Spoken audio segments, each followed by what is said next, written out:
I don't like most remakes and remasters, and whilst that stance is reactionary, it was reactive to what I saw was an infringement on the original artist's intent of games, and after sitting down to write out my thoughts on this, I no longer know if I'm correct. I'm old enough to have witnessed 3D games be born, more or less, and that's not a particularly special fact right now, but one day soon it will be, and naturally it will only be more unusual as time goes on, if I live to see it. One day, most people's first memories with your personal favourite game will likely be in the form of a remaster, remake, or recreation. They're more easily accessible, they're more easily marketable, and I noticed that people tend to play games that are recently released and their friends are currently playing, even if those are single-player games. It therefore worries me that HD remasters have shipped for years now with changes or glitches so fundamentally damning that it offends my memories. And I don't seem to be alone for many of these examples, but maybe my reasoning is a bit more extreme. The WiiU version of Wind Waker introduced overwhelming bloom effects that washed out all the colour of the ocean, and I really loved the rich blues of that ocean. That the Resident Evil Remake Remaster trims the top and bottom of the screen by default to meet a 16:9 aspect ratio and has new options for camera relative movement. In a series defined by its cinematography and awkward movement, I can't imagine a swifter way to allow the player to fuck the game up unrecognisably for themselves. Shadow of the Colossus for PlayStation 4 doesn't look like how I remember it. It looks like a Windows default screensaver. I remember Shadow of the Colossus for PlayStation 2. But if I were to point out Silent Hill HD or the pre-patch Zone of the Enders HD, that'd be too cheap. It'd be like I'm cheating.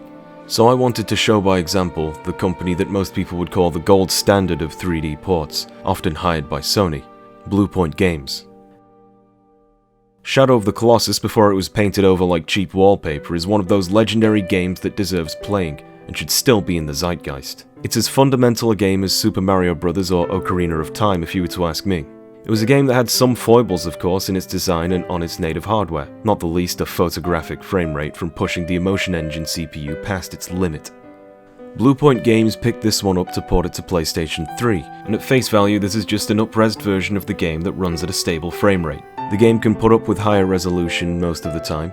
Even on PS2, Wanda looks puppeted, so we can't escape that one. The distance blur technique, however, is either scaled or pared back, leaving the low-quality distance models exposed. The major controversy pre-release was the relaxed bloom. Regardless of preference of what looks better, it's a simple argument that a game which takes its cinematography so seriously shouldn't have it tampered with. I'll save every technique it uses for a dedicated video one day, but nearly every aspect of the camera is fine-tuned to sell scale, including the simulated inability to focus one's eyes between the bright sky and the statue's silhouette.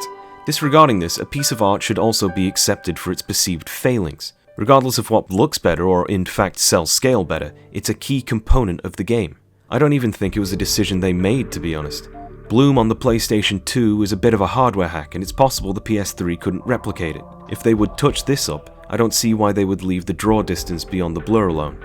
And if I were being picky, the new motion blur technique is also a betrayal of this. But these are minor points compared to Bluepoint's biggest sin with this game.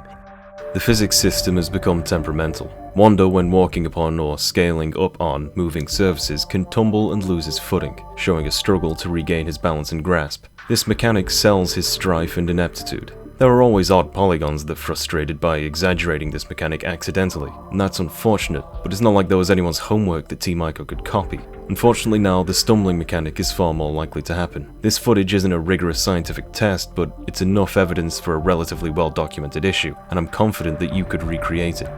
These elements that once carefully held the balance between frustration and intrigue are now aggravating to engage with. The game's difficulty isn't the issue. It's the amount of time spent disengaged from the game's primary mechanics.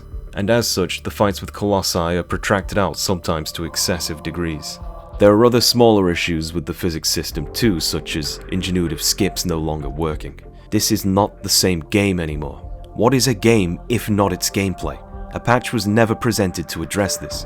Bluepoint did, however, provide excuses. The playtesters are just too good, they said. That's an inaccurate representation of what playtesters do, and a passing of the blame. It's likely that this bug was found in development and never addressed because they'd rather spend time adding in 3D TV support, which tanked the frame rate and likely was the real reason they toned down the bloom. They also suggested that it was an unintended consequence of the frame rate being doubled, which sounds valid. But if we emulate Shadow of the Colossus and overclock the CPU, we can achieve 60 frames per second without replicating this bug. If we run the PlayStation 3 game in 3D mode too, which aligns the frame rate down to 30 FPS and features constant drops, we can witness the same bug. But Shadow of the Colossus wasn't the only cultural heritage of video games that Bluepoint were given the keys to. There's another example that suddenly became relevant again during the writing of this script. In your right ear is the PlayStation 2 version of Metal Gear Solid 3's opening FMV. In your left ear is the HD Remaster version.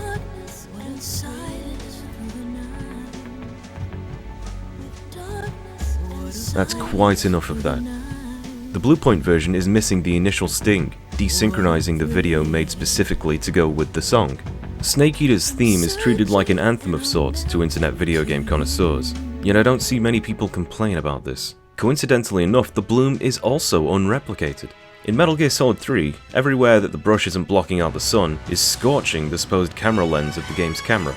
This harkens to poor exposure control of film cameras back in the 1960s, especially when outdoors in an uncontrolled environment. Once again, this was achieved via a hack of PlayStation 2 hardware, and once again it seems like Bluepoint were either limited by hardware or budget and couldn't replicate this key visual identity of Metal Gear Solid 3. As you can see, the PlayStation 2 version is color graded to be a bit dingier as well as brighter. The HD version just seems darkened. It's also missing the Ape Escape tie-in minigame, which means the banana camo and monkey mask are inaccessible on the HD version without a hacked save. You can chalk this one up to a licensing issue with Sony, but the absence of the Guy Savage Nightmare sequence can't really be excused from a preservationist's perspective, especially when the footage of Snake waking up from it was used in trailers for the HD edition, arguably making this false advertisement. There were some issues on the launch of this game with the pressure-sensitive buttons not having a high enough gradation of sensitivity, but most of the patches were to deal with Metal Gear Solid 2, which has its own suite of problems, like a 16:9 aspect ratio that trims the screen, meaning there's less to see and characters sometimes totally go off screen, such as the player. Also, a fresh new softlock. MGS3 was another problem child of the PlayStation 2, and constantly skipped frames to maintain game speed despite instability. Bluepoint's cure somehow involved tying game logic to frame rate, and as a consequence, when the console can't keep up with the game, there is slowdown. The slowdown occurs in the most major set-piece areas like Sokrovieno and Groznygrad. I can display it here, but what matters more is feeling it. During the fight with the end, the game goes into slow motion as you pan your sniper rifle around. Given the narrow field of view here, this means that the movement of the sniper is non-uniform, so your situational awareness of how far the scope has travelled is going to suffer. They should have just left it as frame skipping for the gameplay's sake. If you want an artsy reason, this does go against a decision the team made when reusing much of the same code base as MGS2. MGS2 acted with tied frame logic, and they chose to not do this with MGS3. Maybe this decision was only driven by hardware at the time, but as is, there is a distracting amount of lag in what should be visually stunning areas, and makes the game feel like you're wading through water at times. The internally fantastically ported Peace Walker HD introduces frame tearing to avoid this issue too, despite seeing a similar frame rate upgrade. If any games demanded the utmost adherence to directorial vision, it was those, because of their cultural significance or perceived directorial importance. Now, I wrote this section before the announcement of Metal Gear Solid Delta and the Master Collection, but it's a good example. Let's pretend this game comes out on the cutting edge of visual fidelity today. Those graphics will one day look just as quaint and limited by time and circumstance as the PlayStation 2 release looks now. Are we going to just keep doing this every couple decades? Make classic games palatable to people who have no love for classic games? Also feels like everyone forgot the Kojima firing controversy pretty quickly too. Anyway, I don't mean to demean playtesters, programmers, artists, or even the person that made excuses for their highly acclaimed port having a huge bug in its fundamental game system. This isn't an issue with Bluepoint. It's an issue with the culture around games preservation at large. To me, the artifacts of a game are a part of that game's character, even its frame rate perhaps. I could argue that discomfort and frustration may be a part of the art piece, but most importantly, the console it was created for is a part of its DNA. The textures, polygons, and resolution were created within their own balance and budget, and trying to turn any of those up will inevitably expose the complementary concessions as flaws. Polygon seams not meeting, wobbling terrain, the overlapping of low-resolution textures. A model that would have looked rounded will instead start to look straightened out. A supple arse will look brickish and drawn, and rounded breasts will look carpentered. Like it or not, these are places our eyes are biologically drawn to, and fidelity does not help some geometry. This is why I have tried to strive to present games as close to native as possible, with key exceptions to do with interlacing and compression artifacts on YouTube. I simply take this issue extremely seriously. Too seriously. I was having serious mullings over the proper presentation of 3DS games for the original subject of this video, and something that indeed throws a spanner into the works. Because Ace Combat Cross Rumble is a perfectly good game and isn't just ripping off its predecessor, I couldn't make a video where I damned a game for my prejudice. And where did that prejudice even come from? The previous Ace Combat Cross was a soft remake of Ace Combat 1 but with a completely new story, and that didn't bother me. The original Resident Evil Gamecube remake didn't bother me either. But that was the original director doing an ill-fated victory lap. NieR Repliicant version 1.224744874139 is of the same ilk, and I love that game so much. But remakes from different developers, even ashamed remakes, feel like licensed plagiarism to me, especially since the original devs are so rarely credited. But I decided to question myself, being at least partially self-aware that I'm a miserable bastard. Licensed plagiarism. The concept of plagiarism itself is a recent invention. Copyright, intellectual property, to legally own an idea for yourself. It's kind of backwards when we consider that the purpose of art is to incite and convey ideas. High art, at least. I'm going to avoid that discussion. In a pre-industrial world, the only way to spread art was through hand duplication. Folk songs were passed down through tradition. As civilization urbanized and instruments would harmonize with each other, it was the orchestra or church. Those paintings would be hand duplicated and sold, but there would always be an original master. Books too had to be hand copied, their originals lost to time. This has led to spelling deviations and mistakes even in the earliest editions of the Torah and Old Testament that we have. Hand copying is imperfect after all. The introduction of the printing press led to major disputes and investigation into an agreed version of the Bible, not just in its collected books and gospels, but down to its spelling, grammar, and details, a task still disputed and seeing revision today. Until the advent of the printing press, and then other forms of mass production, having a single objective art piece was unthinkable.